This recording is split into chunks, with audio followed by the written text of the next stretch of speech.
Our guest of honor, Michael Dell, as you probably know, started his business as an undergraduate at the University of Texas and worked closely with George Kosmetsky, who is a former dean of the McCombs School of Business. Brett, we thank you for serving as our entrepreneur in residence and look forward to a fascinating conversation tonight. Thank you. Well, thanks a lot, everyone. We appreciate you attending tonight. It's been a very exciting week here for UT with Entrepreneurship Week, and I want to thank the students that have been involved in that. We're going to call them up here at the end of our conversation, but they've worked tirelessly on that, and hopefully all of you as students have gotten a lot of value out of that. I really wish that we had had that when I was a student at UT. It's awesome. We really don't need to introduce Michael Dell. Everybody in the room should know Dell by now. And I'm going to just dive right in with some questions, and we'll go from there. We'll save some time at the end for your questions as well. So, Michael, thank you again. It's a real pleasure to have you. Happy to be here. In 1984, you decided to leave UT and pursue your entrepreneurial dream. Why couldn't it wait? You know, at the time, it didn't seem like that big of a risk because I didn't have anything to lose. So, you have nothing to lose, then why not? But what was going on at the time, this was kind of the dawn of the microprocessor age. And, what I saw was a really compelling opportunity in the way computers were being sold and distributed, and it was just a very exciting opportunity. It was too much to sort of let it pass by. And so kind of made a deal with my parents that I would go off and do this, and if it worked, I'd continue. Kind of do it for a semester. If it didn't work, then I'd go back to school. So. Didn't they set a bar for you? Yeah, I don't know. I don't remember if there was a specific bar, but after 3 months, I brought home a financial statement, and. And what did that financial statement say? I have the financial statement. It said, well, for the first 9 months, the company had revenues of about $6 million. And it was profitable from day one. It had about a 15% operating margin, 22% gross margin. Had very little expenses, we grew. The following year, we grew to 33 million, and basically for the first 8 years, the company grew 80% per year compounded. And for the 6 years after that, it grew 60% compounded. Any of you who are good at math know that when you put all those numbers together, you get tens of billions of dollars. And that's what happened.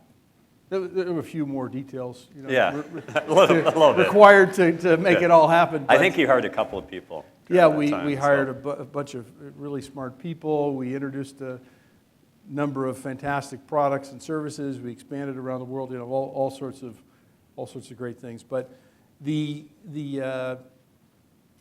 essence was that this was the dawn of the microprocessor age, and we came up with a way to build a relationship with customers that had a structural competitive advantage relative to others. Mm-hmm. And it was largely misunderstood by our competitors, and we grew very rapidly, and we were able to take that relationship and build on it with additional products and services, and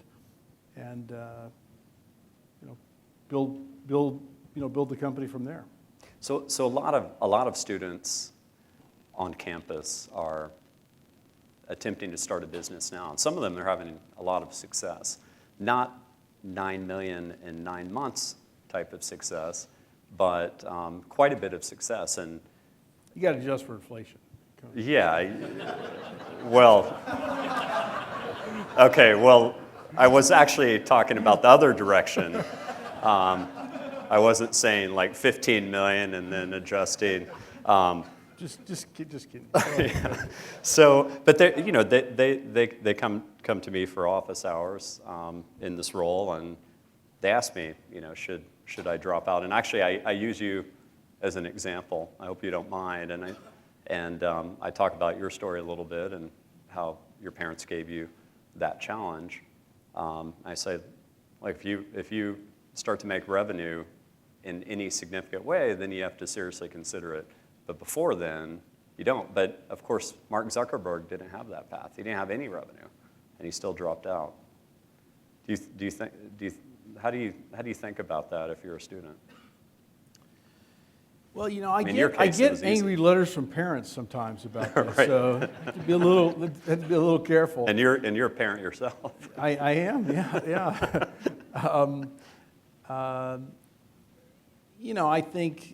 I think it's a very personal decision, and I would say generally, if you have to get a lot of advice, then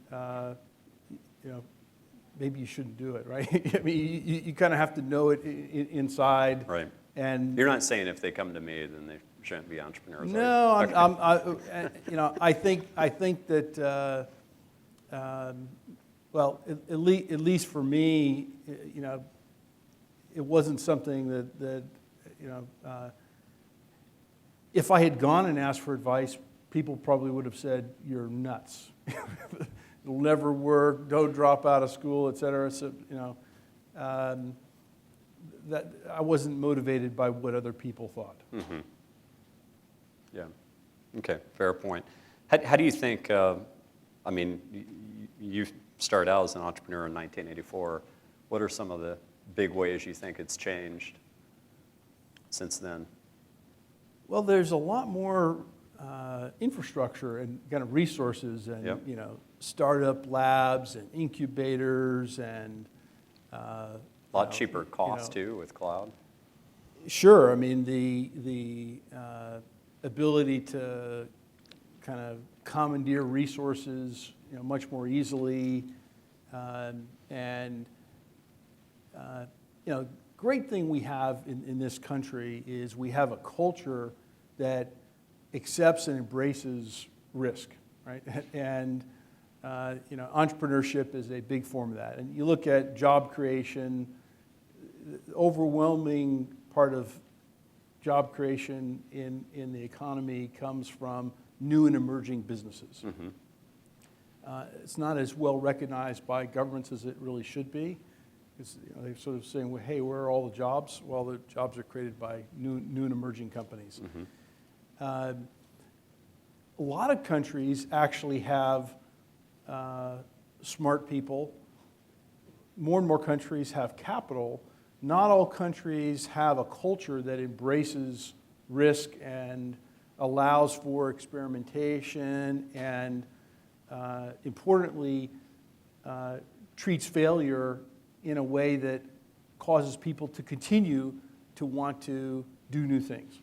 Mm-hmm. Right? And so, America is one of those countries that is pretty singular in its acceptance of that. There are some other countries that have been emerging on the scene that have embraced risk in a very strong way.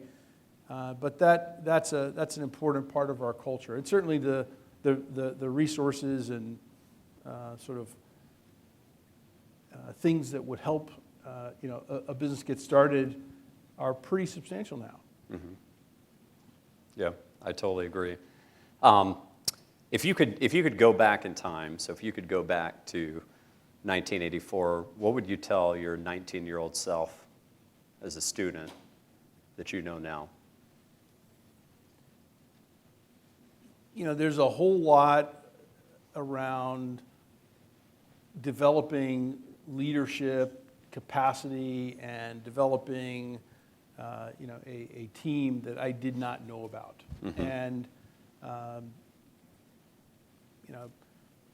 let's see, what did I do to prepare myself to start the company? I took one class at the University of Texas that had anything remotely to do with business. It was macroeconomics. Mm-hmm. Remember we had, buy low, sell high. That was good. Check, get that. I was a biology major, so, not really sure that prepared me all that well. And I was only there for a year. Took an economics class in high school, but that was it. So a lot of it was learning by making mistakes and experimenting. The interesting thing about that is in a lot of new businesses, a naive perspective or a different perspective is often where breakthroughs come from. So, sometimes if you know too much, you're actually not very helpful, right? Particularly if you're trying to do something that's never been done before. So, let's say you're starting Dell in 1984 and you go hire a bunch of people from a well-established computer company, down the road or whatever. Right. Well, if they just take what they were doing at that other company and try to bring it to this new company, that may not be the right answer. So I think there are things you can learn from experience, but when you're doing something that's never been done before, it's more response time, thinking on your feet, agility, that have a higher premium than necessarily experience. And what's interesting is, you think about the world that we're in, the rate of change is accelerating in all industries because of technology. And so that's creating new opportunities. And this is one where people with new perspectives, they tend to be younger, are the ones who often bring new ideas. And that's kind of the way it works. Any thoughts on the acquisition of WhatsApp by Facebook? There's a lot of buzz on campus about that with the $19 billion price tag. Yeah, I haven't really worked through the math of that. That's a lot of dilution. Right.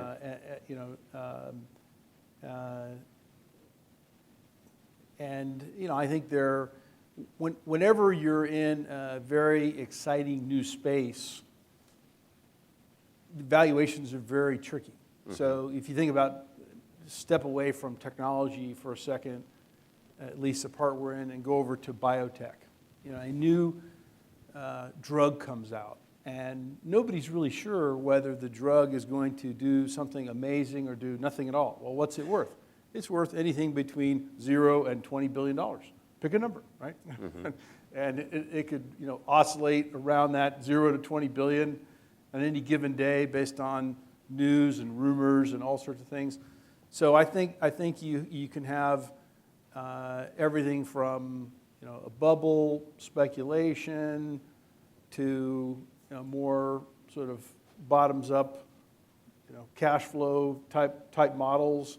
But when it's unknown, it can just be anywhere, based on sentiment and that sort of thing. One of the things I thought was interesting, just in reading about some of the analysis, was it was around the same price per user that Google paid for YouTube. I thought it was kind of interesting. But obviously it's a bet on monetization in a big, big way, and supported by a very high multiple for Facebook itself. It's a big bet for sure.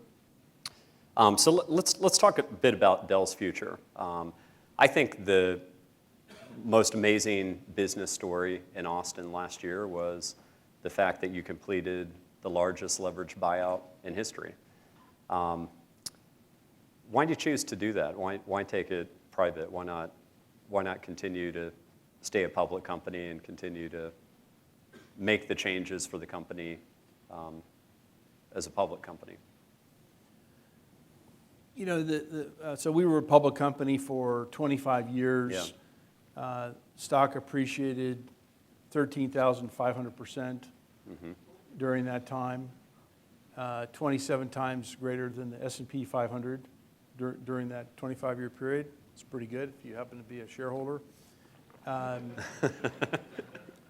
If you are a shareholder and you bought at the beginning and you're in this room, would you please raise your hand, because we have startups that would like some funding. Well, I think most of these people wouldn't have been born at that time, right? That was 1988. So We have adults here too. We have adults we've here got too. some, yeah. It's not Okay. just our older adults. All the students are adults, but we have older people here too. So about 6 or 7 years ago, we started changing our business from just products to more solutions and services and software, and Right. investing in new areas so that we could have a greater impact with our customers. So instead of going to the customer saying, hey, we have products, we changed the conversation to say, well, what problem are you trying to solve in a vertical sense? Healthcare, retail, manufacturing, finance. And that took us down a route of services and solutions and software in a pretty big way. So we did a number of acquisitions. We built a whole new enterprise business within Dell to a little over $20 billion in about a 5-year period. And as we were doing it, it required significant investment, and came to the conclusion that we could do that faster as a private company, not as focused on the short-term results, but more on the medium and long-term results. And it was a complicated journey that we went through, but we got all that done, and we really like our capital structure. The company has plenty of cash and plenty of resources to continue to invest and grow, and we're not as focused on the short term. We can focus more on the long term, and we still have shareholders. We just have a lot fewer of them, and they're much more long-term oriented. And our decision making is simplified greatly, because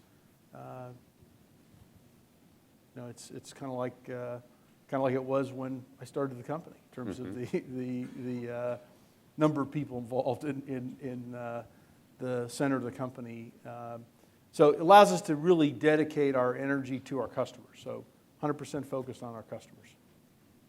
And I love your beginnings campaign as well. Thank you. It really does look like Dell's got a lot of startup energy. And you referred to it when it went private, when you were successful in taking it private, as the world's largest startup. But that startup has over 100,000 employees. What are some of the things you're doing, culturally to really energize the company and give it more of a startup type culture now that you're private? We've had a history in Dell of startups within the startup. So always starting new businesses and incubating new businesses, and we're certainly continuing that. We're doing more crowdsourcing of ideas and business plan competitions. We're certainly working with our customers in more intimate ways. We have a venture fund. We have all kinds of resources for entrepreneurs, really appealing to these fast-growing companies. Remember, the companies with between 100 and 10,000 people, this is really the fastest growing part of the economy in the world.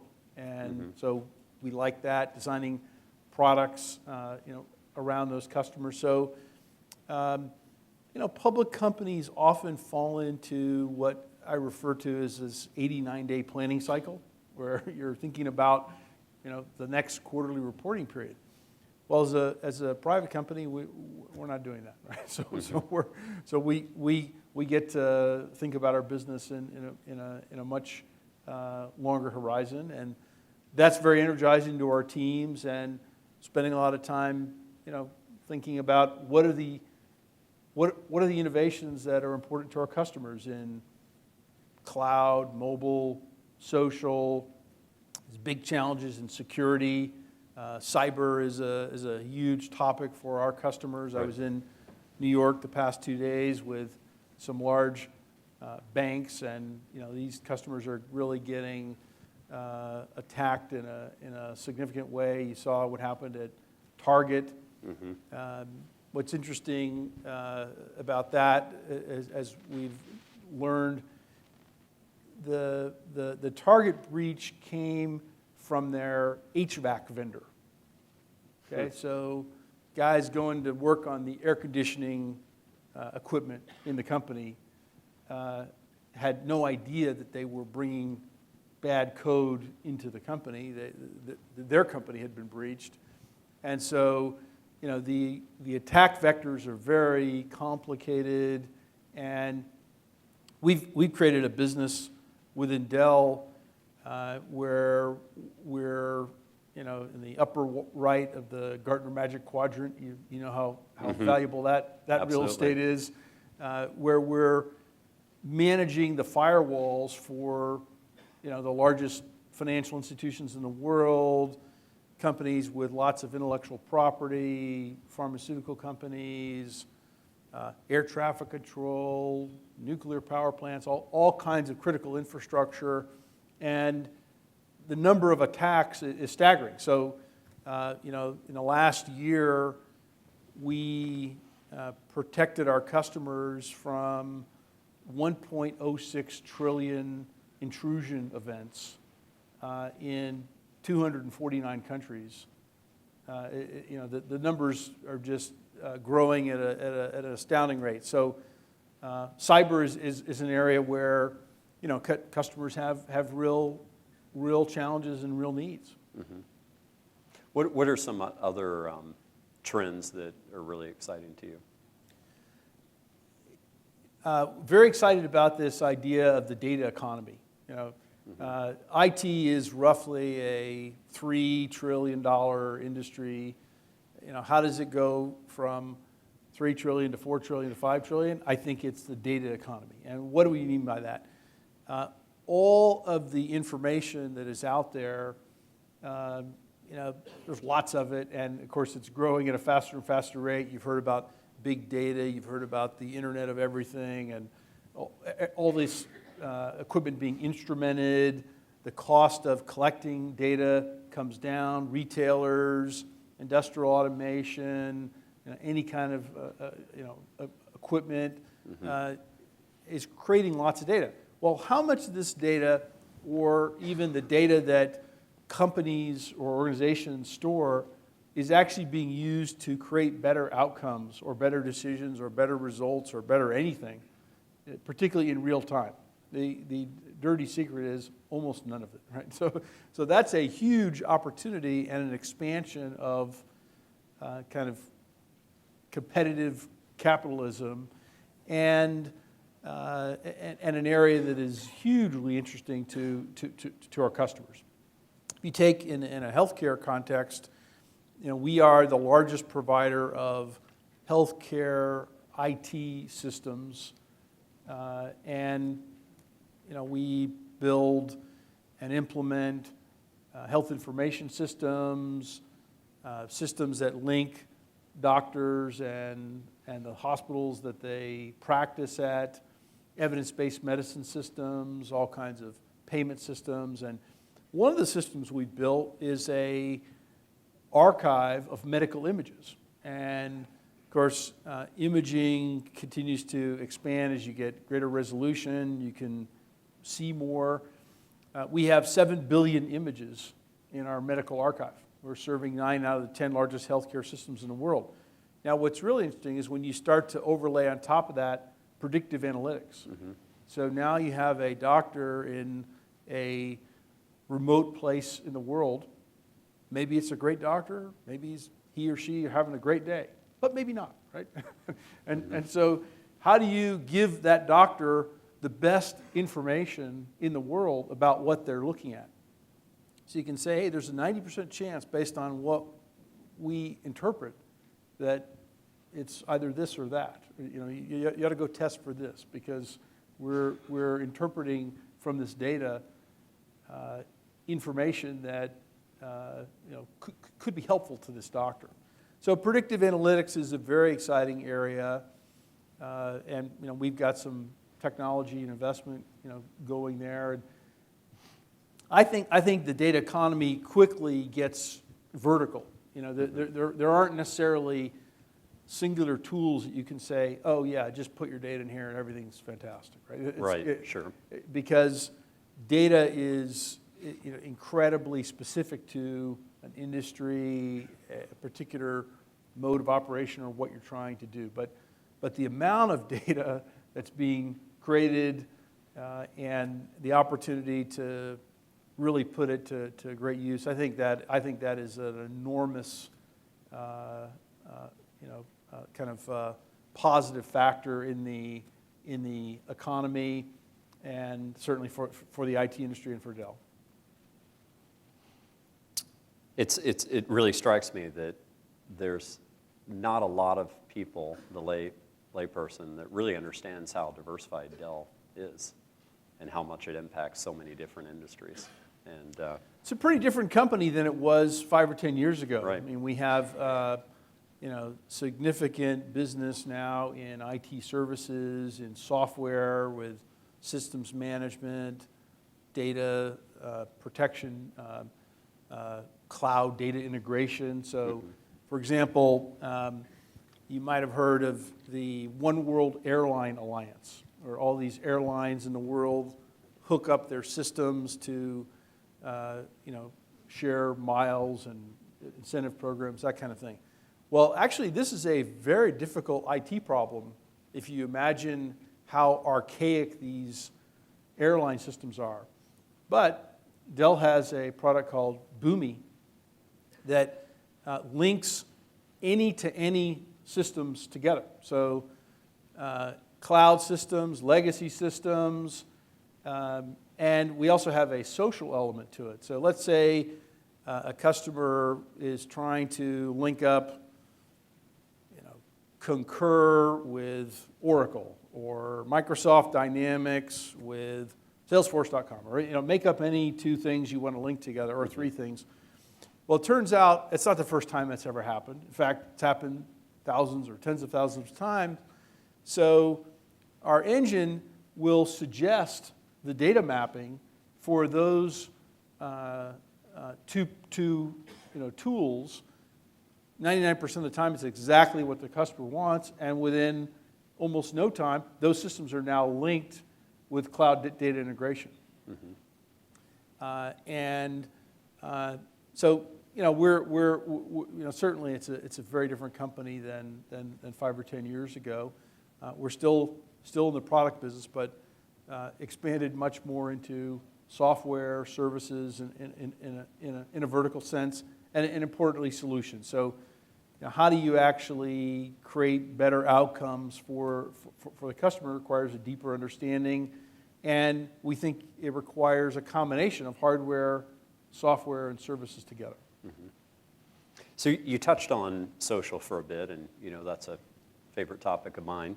How do you think personally it's changing the game, and what are some of the trends you're interested in the social arena?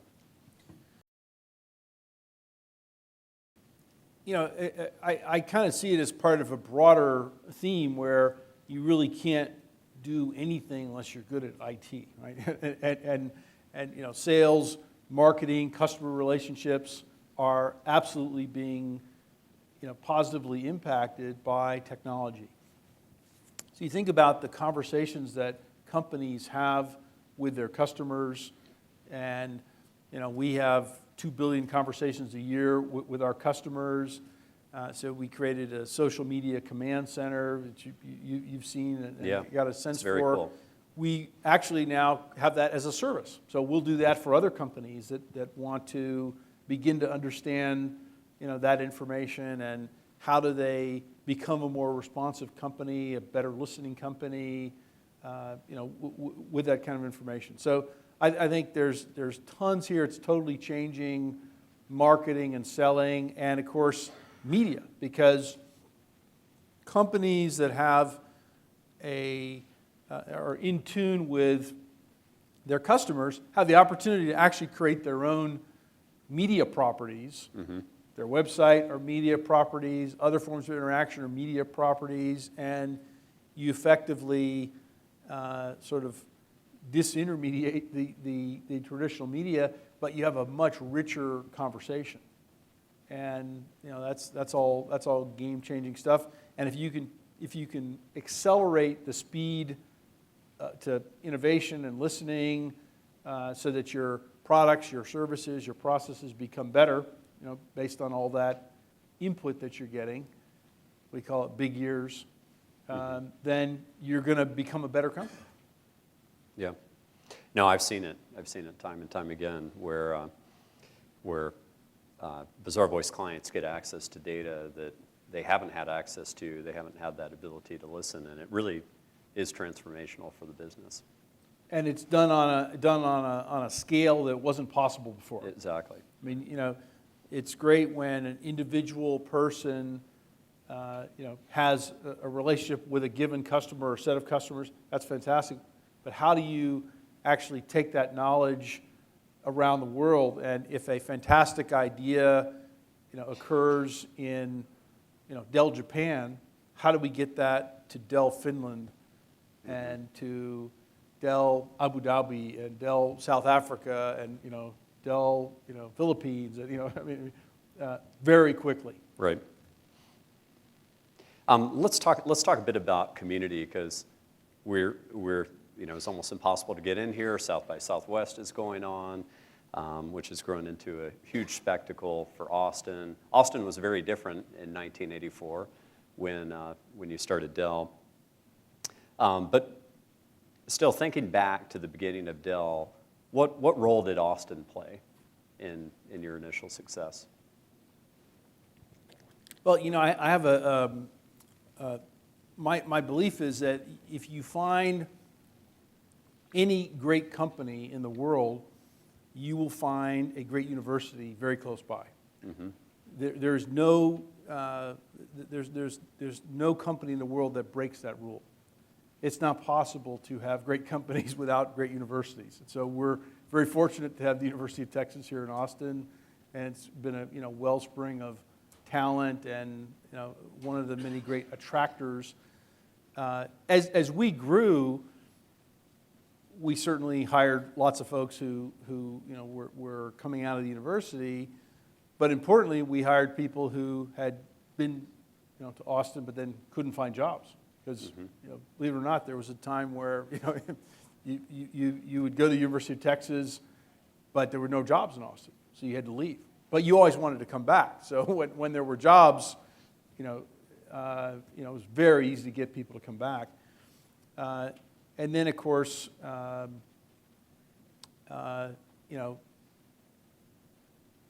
is one of the many things that attracts people to move here, because as we've expanded into many new areas, we've needed to bring a fair number of people here to Austin. So the city's been fantastic for us. So we're very fortunate. Traveled all over the world, and always great to come home. I couldn't agree more as an Austin native myself.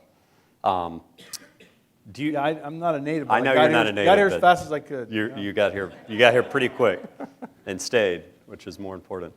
So, in terms of Austin now, how do you think of Austin today from an entrepreneurial perspective and the track that it's on? Not sort of splitting hairs on a particular month or year, but there really hasn't been a better time to be alive, right, in the world generally. Right. And this is a fantastic place to be alive. Certainly, if you're an entrepreneur, if you're doing anything interesting and exciting, pretty hard to imagine a better place to be or a better time. If there has been a better time or place, I'm not sure what it was. Yeah, I mean, I couldn't agree more with you. But there's quite a bit of pessimism out there, and entrepreneurship's all about optimism. But I couldn't agree with you more. It seems like the best time to start a business. There's always whiners and complainers, but hey, screw them. Yeah. I'm pretty sure someone just put that on Twitter. That's why we went private. No Yeah. more, There you go. no more whiners. Right, right. So you and your wife, Susan, you guys have had a huge, huge impact philanthropically on the Austin community and really all over the world. You see a lot of problems that the world needs solved through the Michael and Susan Dell Foundation. If you could pick, one or two, what do you think are the world's grandest challenges that either you're focused on or that you think we need to be focused on? Well, with our foundation, we focused on children in urban poverty, which sort of has the focus of education more in the developed countries and healthcare in the developing countries. If you think about the United States, back when we were an agrarian society, 90% of the people could do any job that was available, right? Well, now you have a whole different situation where 90% of the people can't do all the jobs that are available, and there are folks that are not able to do a lot of the new jobs, and so we've been real focused on how do we help more and more people participate and have an opportunity, and those are the kind of things that we focus on.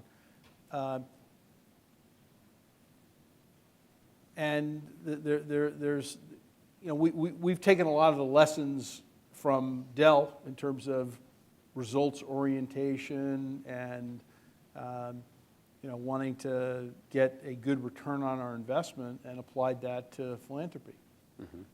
And some great learnings, some great projects, some great successes, but there are big challenges out there in public education.